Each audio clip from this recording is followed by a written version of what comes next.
Hello, US History to 1865. Apologies for the delay in putting out this lecture. I must confess that the big trip I made on Friday, all the way from Ireland to Kansas, took it out of me a bit more than I was expecting. And on top of that, I had kind of more things to sort logistically upon arrival than I'd anticipated, including um, kind of setting up in new accommodation as well. As you can see by the background behind me, I'm actually on Benedictine College campus at present, because for the weekend for arrival, I'm just staying at the Abbey Guest House, but sorting out new accommodation for myself in town and getting to know town and getting to know campus has taken up a bit of time, and getting to meet all the other faculty members that I'll be working with. So it's been I've been quite a bit spaced out due to all the travel and quite busy at the same time. So I'm sorry that my expectation that essentially I'd be able to put out this interview this time yesterday was way off, way over optimistic expectation before I actually started to travel. Nevertheless, I wanted to give kind of the second half of the first week of class lectures. Obviously, in the first lecture on Wednesday, we looked at the kind of in a very general way at the history of North America, pre-European contact, kind of Native American America, and we also looked at some of the earliest European empires that made their way to the Americas, and the first century of American-European contact in the 1500s, from Christopher Columbus and his first voyage in 1492 onwards, up until about the end of the 1500s, where we've increasingly been seeing Spanish travelers traveling from their normal locations in Central and South America up into North America in the first half of the 1500s, and then of course with the arrival of French and Dutch settlers as well in the early 1600s. Towards the end of that lecture, if I recall correctly, I'd made distinct English settlement from other forms of settlement insofar as the French, Dutch and Spanish were there to rule or trade. But the English, and I give a bit of background about Elizabethan England on this, were there for land. And so that's, I think, where we'll start off today, having taken a kind of a broad look at pre-colonial America and then the first century. We'll look at the beginnings, the very beginnings of Anglo-America. And today, really, I want to just focus in on the first settlement, successful attempt at colonization, which of course wasn't Plymouth Rock, or the city on the hill, as American mythology might suggest, but was in fact in the Chesapeake in Virginia, in what is now Virginia, a good bit further south, several hundred miles to the south. So we start our journey today in December of 1606 on a Virginia Company boat setting sail across the Atlantic on the 16th of that month, carrying about 150 colonists. Certainly a mixture of doctors, professionals, soldiers, merchants, but at this point not many farmers, and nearly all men, as young men. So that tells you that at least at the very beginning, an English settlement in the Americas was much like earlier French, Dutch and Spanish attempts to settle there and essentially establish either rule by soldier or trade by merchant.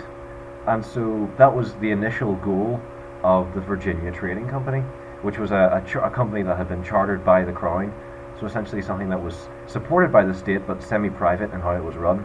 And it had, for instance, stocks and shareholders to answer to, and a dividend to give out at set periods. So it's not until over 15 years after the settlement that the Crown, as it were, takes over, and there's a governor of the settled lands of Virginia, but we'll get on to that. So we've set out on this voyage. It takes about 5 months, so quite long really, to reach through the West Indies, through the Antilles and the Caribbean, eventually up into what is now Virginia by April 1607. And of course the commander of the boat, the captain, sails, not only reaches the coastline, but sails up a river just north in what is called the Chesapeake, and he, of course, about 50 miles up that river, claims it for the king. It becomes known as James River. At about the 50-mile point upriver, they stop for what appears to be an excellent place to settle in terms of land, in terms of forest nearby, in terms of what appears to be green, lush, arable land in which to settle and establish some kind of post, with at least to trade with Native Americans and also to grow some of their own crops. They brought some seeds with them, but primarily it wasn't a settlement thing just yet. So this is in April of 1607. The new settlement is called Jamestown. It had been quite a perilous journey. Quite a few of the original cast who set out had died on the way across, so that very early indication already sets the precedent for what was going to be an extremely high mortality rate for those who went to the colonies in the first part of the 1600s. Most of this first generation of people who were to arrive in Jamestown in 1607 didn't make it, or didn't survive to see the flourishing of the same town 20 or 30 years later. Most, in fact, were dead within the first few years, as we'll discover, not overwhelmingly due to Native Americans, but ironically because some of the diseases they brought themselves, and because what appeared to be green and lush was in fact swampland, and so very prone to malaria and typhoid and other fevers, which proved to be extremely deadly. What was unusual, one of the reasons why the first ship stopped where it did, is because they could see signs of crop cultivation nearby. The irony of this is that what that showed is that we were now well into our period of American-European contact, and what is now the Chesapeake had recently, before English arrival, been decimated by a malaria or a typhoid epidemic, a disease originally brought by the Spanish in Europe and spread by the Spanish when they decided to explore North America 50 years before. So they were fortuitous in the sense that the swamp was bad luck, but they were fortuitous in the sense that most of the local Native American population had already passed away by the time of their arrival, which made settlement so much easier.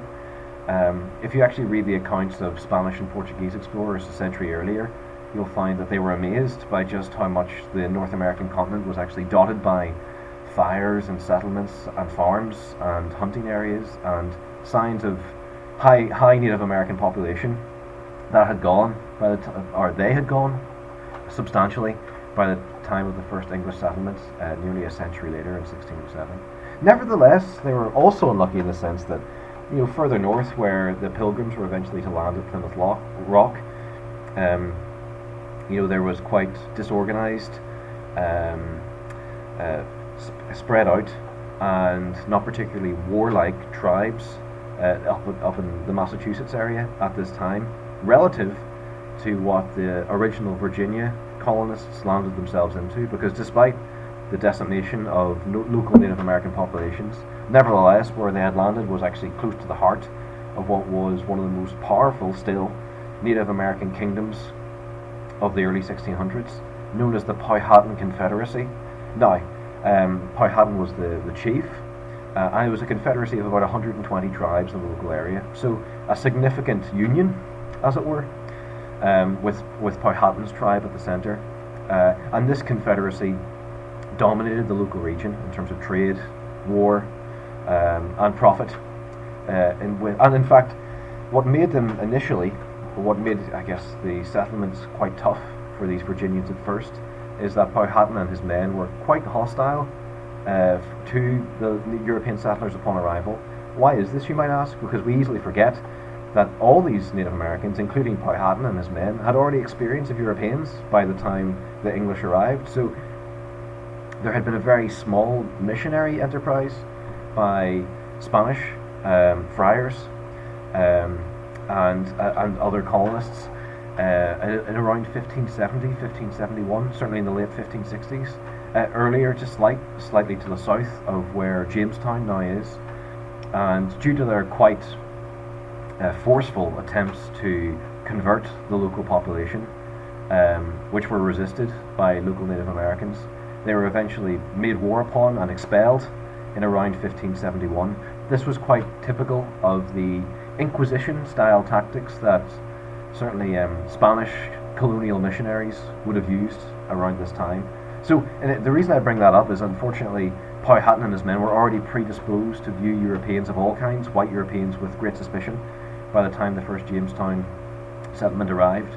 But nonetheless, probably one of the most significant turning points in the development of the Americas. North America takes place at this time, in that for some reason Powhatan chooses not, as happened at Roanoke in the late 1580s, and also nearby in Virginia, to simply get rid or kill the new colonists because they might be seen as some kind of threat or because they had bad experiences with the Spanish. Powhatan instead chooses to engage with them as a trading enterprise. And so this is what critically gives Jamestown its first little tiny foothold on the North American continent. So the first winter was extremely harsh for the colonists. They didn't receive much help from Native Americans. In fact, in order to survive and have enough food to eat, the men of the colony went into the local areas on raiding parties and tried to take food that they weren't being given by local Native Americans. One of these men was Captain John Smith, who was kind of a mercenary soldier who took part in the enterprise. And partly for the purpose, I should say, that a lot of these colonists arrived or took part in this enterprise because, like the Spanish, they expected to turn up and quickly find gold or silver, or some other kind of glory, or maybe a Northwest Passage. So they were quite ignorant as to what they were walking into. Nevertheless, Captain John Smith, and his men conduct raiding parties. They're captured. A lot of his men are killed, with the exception of John, who's recognized as the leader. He's eventually brought into. Powhatan has essentially made a decision at this point that he's going to support the new arrivals in order to trade with them and enrich his kingdom, and this proves to be decisive. John Smith is kind of brought to the tribe. There's a ceremonial dance and a fake execution of sorts that takes place, which really was Powhatan's attempt to impress John Smith and the other English settlers with the power of his kingdom. He's then brought forward to Powhatan, and as legend has it, at the last moment he's saved by a teenage Native American girl called Pocahontas. Obviously this is kind of some of the most famous aspects of early English settlement in the Americas. So obviously this incident in this episode has been greatly romanticized. What in fact almost certainly took place was kind of a ritualized ceremony whereby John Smith was brought into trading relations with the local Native Americans. At the same time, they wanted to impress him with the power of their tribe, so as to intimidate and not make war upon. And Pocahontas would have been part of this ceremony, as it were. Eventually, Pocahontas herself became the kind of envoy, the mediator between the Powhatan Confederacy and the new Jamestown settlers, going on, of course, to marry not John Smith, but who, in 1609 went back to England, but a guy called John Rolfe, who was also equally important to the future destiny of Jamestown in the end. In 1614, by 1616, both John and Pocahontas were back in London, and of course this was a world famous visit. Pocahontas unfortunately passed away in 1617 due to disease, which was kind of an all too typical tale for Native Americans who came into contact with Europeans. But the point of this is that this was kind of, Pocahontas was trotted out as an example of how Native Americans could be civilized and how they could be made part of the British Empire. So there's already an imperial design here. Now, why is it that automatically the English settlers looked at Native Americans as inferior, or with some antagonism, or with imperial intent? The key lies in the word plantation. That was the word used for the original Chesapeake colony, but it wasn't the first use of the word. The first use of the word plantation comes earlier in the late Elizabethan period, before King James, under Queen Elizabeth, where plantation was originally the word used for English settlement on Ireland, which since the time of which going back to 1169 had been bloody and colonial in intent, and the plantation was yet the latest attempt to control the island of Ireland via Britain by establishing large amounts of English settlers on the island. And so you often find, if you look at early models of English settlement in Ireland and how they were designed as forts antagonistic to the surrounding countryside, you take those models and you put them in early America, English models, and put them in early America, and you can quite quickly see that English settlers were predisposed to view Native Americans quite like they viewed Irishmen on a separate island, that is, as barbarians who needed to be made war upon or tamed, or people who could not be lived with or trusted. This is in large part because internecine warfare between British and Irish had been going on for centuries at this point, so English settlers were already predisposed to look with suspicion upon Native Americans, and they designed their plantations in much the way plantations a generation before had been designed in Ireland.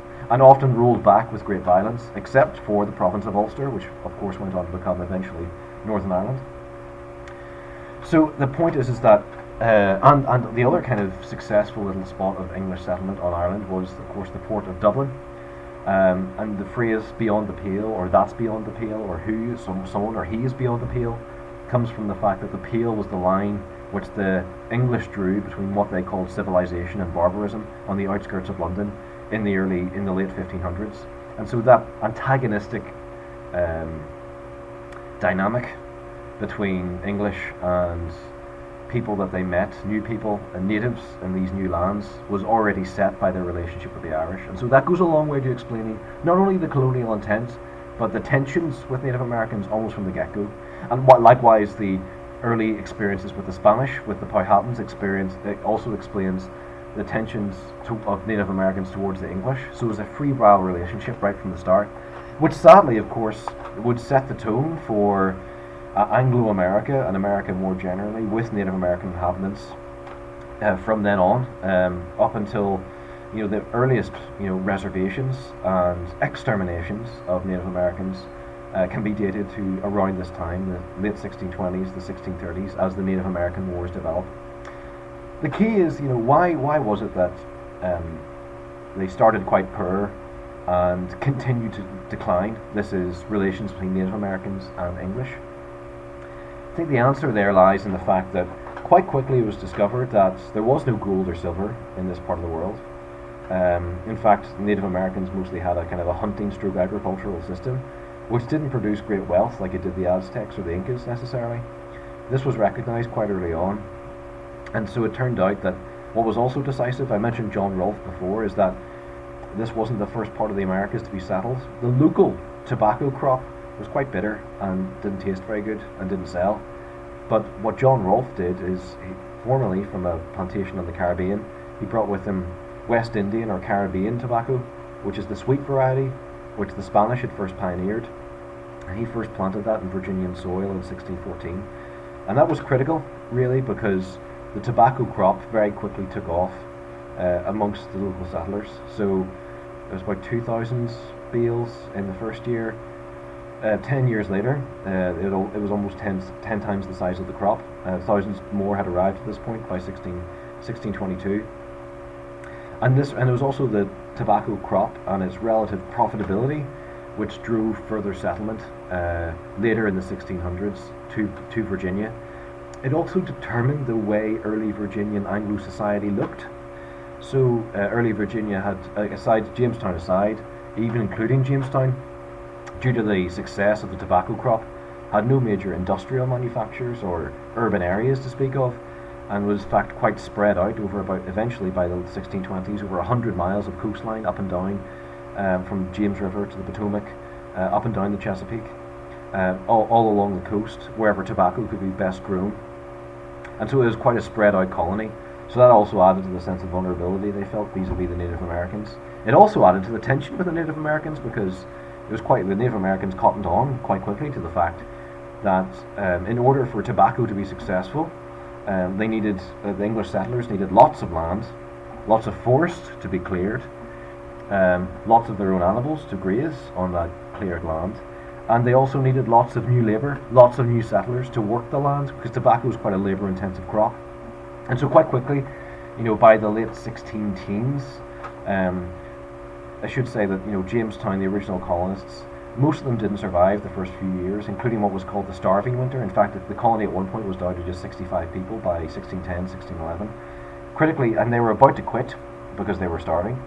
But what saved them in the end was the arrival of 375 new colonists from, again, essentially another statement of support by the British Crown, which arrived just in early 1611, just in time for the colony to be continued into the next year. And then from there, kind of hundreds more arrived year on year. Most, again, still at this point, kind of mostly men, mostly young, mostly those seeking to make their fortune. In fact, if you go back to England, that's really how the Virginia Company, helped by the Crown, the British Crown, got people onto boats and to get them across the Atlantic, not as slaves, but as voluntary migrants. How did they do it? Well, because they kind of painted a picture of this part of North America as a place where young men in particular could get rich quick, make their fortunes, go back, quite like the Spanish. So they were sold a particularly rosy view of the area, and that's how a lot of men were kind of signed on to be transported across the Atlantic in these early years, especially when conditions were so brutal. I mean, some kind of tales of the horrific mortality rates, often 25% a year due to malnutrition or disease or work rate, got back to the colony, so it became more difficult as time went on.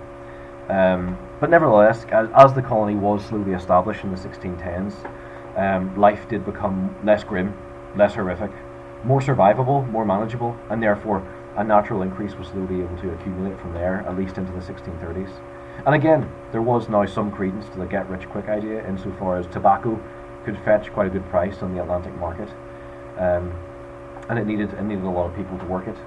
And so the other aspect of this is that because tobacco also defined the shape of early English settlement, insofar as most of those who arrived to work on these tobacco settlements, tobacco farms, did so as indentured servants or indentured labourers. Now that effectively meant that for a temporary period of time they were slaves and considered as such under Anglo law. And indeed, the other distinct aspect about early Virginia in comparison, for instance, to early Massachusetts or early Plymouth was that because the conditions were generally more brutal in the early days of the Chesapeake colony, it meant that the local leaders who ran the colony, it wasn't democratic. In fact, it was quite authoritarian.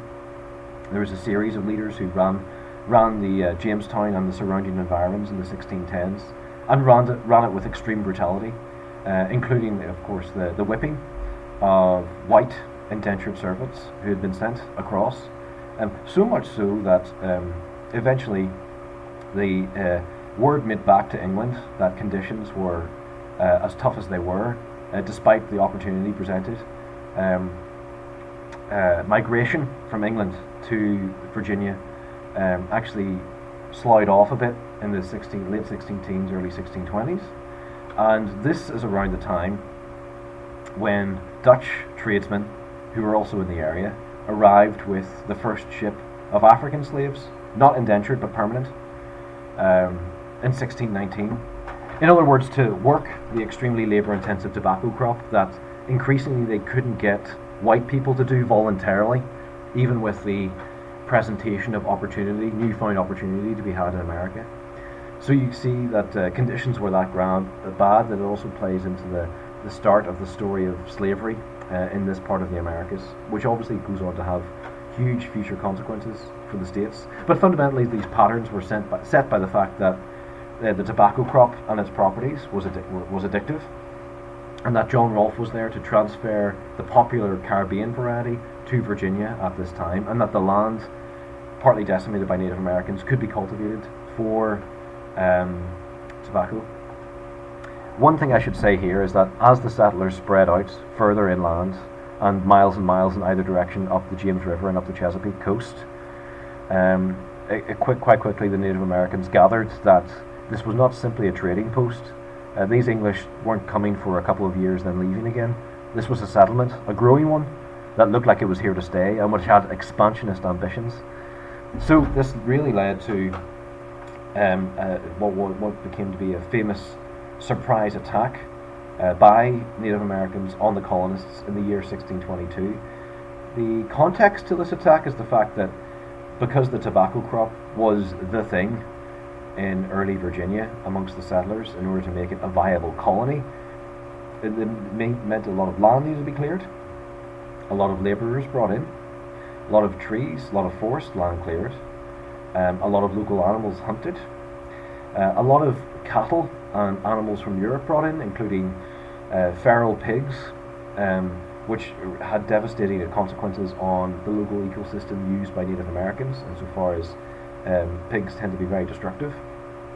And so basically it was increasingly clear that the English, this Anglo-settler tobacco way of life, was going to fundamentally clash with Native American ways of life, long established, hunter-gatherer, and small-scale trading and farming along the coast, with a variety of crops, not just a tobacco monoculture.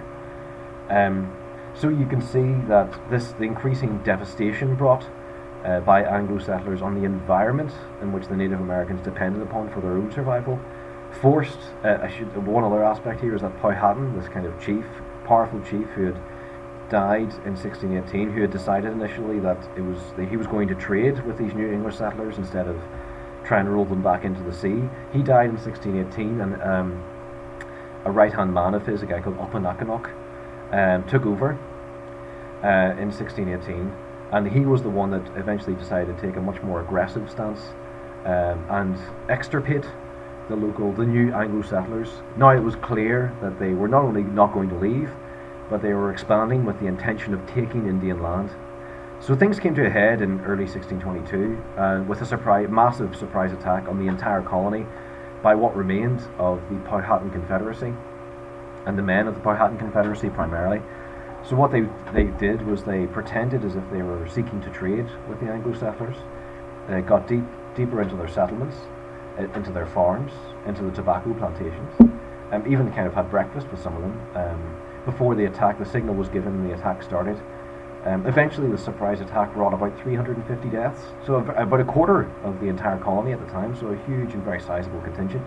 Before, in fact, the only thing that really spoiled it for the Native Americans in terms of the momentum of the attack was actually a Christian convert, a Native American Christian convert, who warned, gave away the Native American surprise element in Jamestown, and effectively the colonists in and around Jamestown and Jamestown itself were able to effectively protect and defend themselves from the rest of the attack. Hence, the objective of the attack failed. The colony was not killed outright or defeated, as was the intention, because it looked increasingly as if to the Native Americans and the English, their ways of life differed so much that it was an us or them scenario. That was the fundamental dynamic, at least anyway. So I should say, I mean, part of this is that there was some interaction in the early years, of course, between local English and Native American tribes. Not as much as like the very common intermarriage and intermingling of cultures that came with Spanish rule. It was much more exclusionary English rule. In fact, Pocahontas and John Rolfe were the only officially sanctioned legal intermarriage of the entire colonial period. So something that's been kind of greatly romanticized, but what was ultimately kind of a diplomatic mediation between the early Powhatans and the English settlers, Pocahontas, John Rolfe, was really kind of a marriage of convenience, not of romance so much.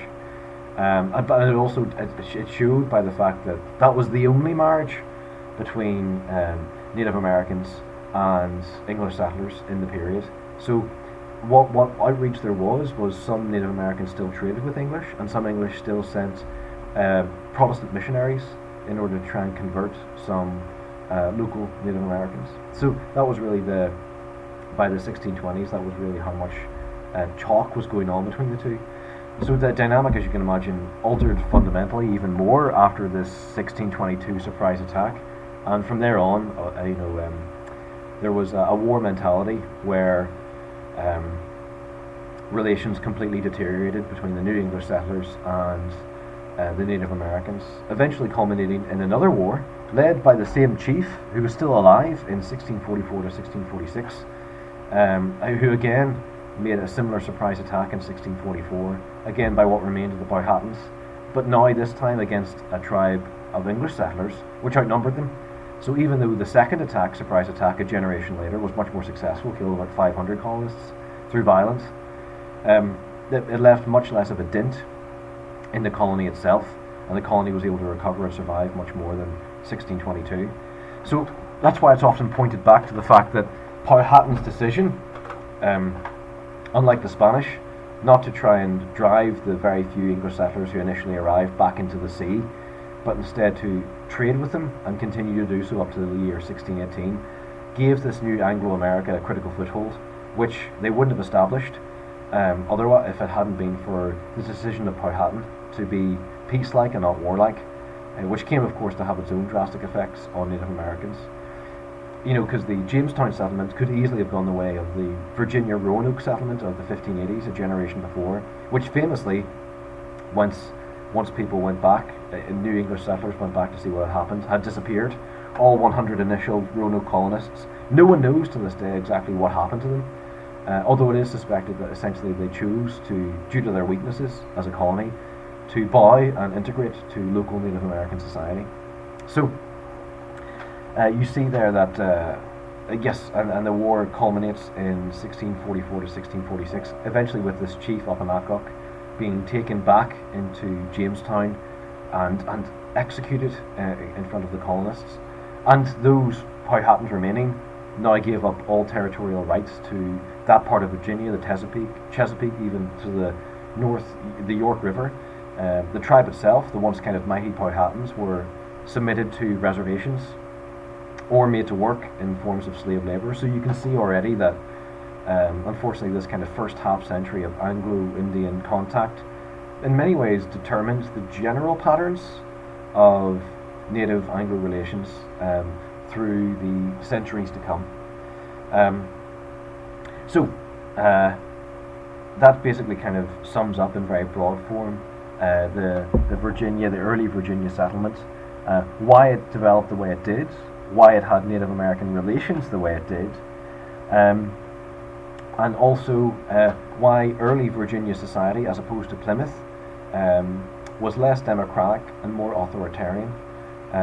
So, as the 1600s progressed, the tobacco crop monoculture was so dominant that early Virginia in many ways came to resemble the land which the early English settlers in England had tried to abandon and flee, which was a land of significant wealth inequality, whereby you had a relative few landed gentry tobacco plantation farmer families who dominated the land ownership of the early colony. This is into the later 1600s, when you had then the bulk of the population who initially arrived to undertake some form of indentured servitude, and this included black Africans. Although it's significant at this period that there was no hardened racial lines between Europeans and Americans, or between Europeans and Africans, the way there would be in the centuries to come. And so you do see some Africans establish themselves, are manumitted by their owners, and themselves establish independent land ownership and significant wealth. A relative few, but they do exist.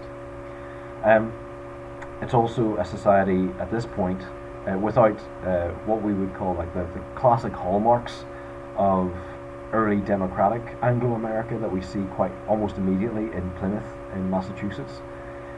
It's an authoritarian society. After the 1622 surprise revolt, the colonists, because they're now more fearful and vulnerable, agreed to submit to the colony being directly ruled and run by the Crown. So the Crown sends its first governor to the colony in 1623 with the intention of essentially ruling the colony by decree and by authoritarian method. Though it's significant the fact that because the governor himself didn't bring with him an army or any significant bureaucracy from England, effectively that meant that the local colonists still had significant freedoms which they negotiated with the British Crown governor upon his arrival. And so you can already also see the early dynamic that led to the American Revolution also being established between a separation now existing between the first immigrants and their descendants and the more recent British Imperial Crown arrivals who have an intention to rule the colony over, if necessary, the heads of those who had arrived earlier, the colonists, who of course have their own intentions to escape English rule and govern now that they've set themselves up independently, successfully, with significant freedoms. And so you can see what that ultimate tension between colonist and crown that eventually kind of exploded by the 1770s between the over-taxation fundamentally by the 1770s. Some of that is already beginning to emerge, even with the first generation relations between the colonists and the crown. So you can see there that life in early Virginia is harsh, it's full of contradictions, it's full of once promising, now brutal Native American relations that really set the trend. It's also significantly expanded in its first couple of decades because the tobacco crop requires quite a lot of land and quite a lot of labour. And it's also a land of significant servitude, white and black, but as we'll see increasingly as time goes on, due to their inability to attract voluntary labourers in England, who will not even subsist, who will not even agree to go along with a temporary period of slavery or indentured servitude. The increasing reliance as the 1600s progresses on hundreds more African Americans arriving from the West African kingdoms. I should say that you might say, well, why Africa? Why African slaves? Why now? Why this period? Well, I guess the early Anglo settlements kind of obscure the fact that the use of Africans as slave labour, both in Africa, in the Middle East, certain parts of Southern Europe, and then earlier in the 1500s by the Spanish in Central and South America, it was a well-established practice. Now the reasons for this are myriad, but fundamentally is because there was already somewhat of a slave-taking culture amongst West African kingdoms. It was because there was a technological difference between the European empires who had gunpowder and steel, as opposed to local African warlords who didn't yet possess these things. And it was the fact that trade was effectively established between Portuguese, Spanish and other Europeans with the kingdoms of the West African coast, that they would give what they could manufacture, what the Africans couldn't, in exchange for labour, in exchange for people. So the Atlantic slave trade and that world was already well established by the time we get to the earliest Anglo-American settlements, including Jamestown. So when it was actually a Dutch ship with Dutch traders arrived with a couple hundred African Americans in 1619 as a means of labour instead of white indentured servitude, no one really batted too much of an eye, so it wouldn't have been seen too significant at the time. Although because of first the tobacco and then the cotton crop, and then the cheap supply of African labour from the continent of Africa, you'll see already that the pattern will be set, which will eventually lead to tensions in the early US Republic and eventually civil war as slavery spreads throughout the southern states. So, I think I've covered most of the major points which I wanted to today, in part simply because the other half of this lecture that I think I'll really begin tomorrow when I meet you all will be looking instead at the Plymouth colony and the early Pilgrims and the development of early Massachusetts. And in this lecture I really just wanted to set out the pattern of the first English settlement on the North American continent as a kind of a means of comparison with what had come before in the early 1500s and what I addressed in my first lecture. So I'll probably leave that there for today, to pick up again tomorrow, because one of the ships that was originally destined in around 1620 for the Chesapeake, yet another ship, although this time carrying members of an unusually religious group, got waylaid across the Atlantic, found themselves in Bermuda, and ended up far further north than they'd anticipated, hundreds of miles north of Virginia, at a place which they called Plymouth Rock, which would eventually become the state of Massachusetts. So we'll pick up the story there and do a kind of a point-by-point comparison between these two early English settlements and the way that they contributed to early Anglo development in the Americas tomorrow. And I look forward to seeing you all bright and early, I suppose, tomorrow morning at 8 a.m, where we will kind of pick up the story and continue with it. Okay, so hopefully some of you are able to catch this lecture before tomorrow. I understand if you're not, but in any case, my lecture tomorrow will hopefully work nice in tandem with what I've spoken about today, and maybe you can watch them both together, perhaps. After tomorrow, you'll learn about the Pilgrims, and then at some point, I'll leave it up on YouTube. You can watch this to find out a little bit more about the first settlement in Virginia. Okay, so I will catch you all tomorrow morning.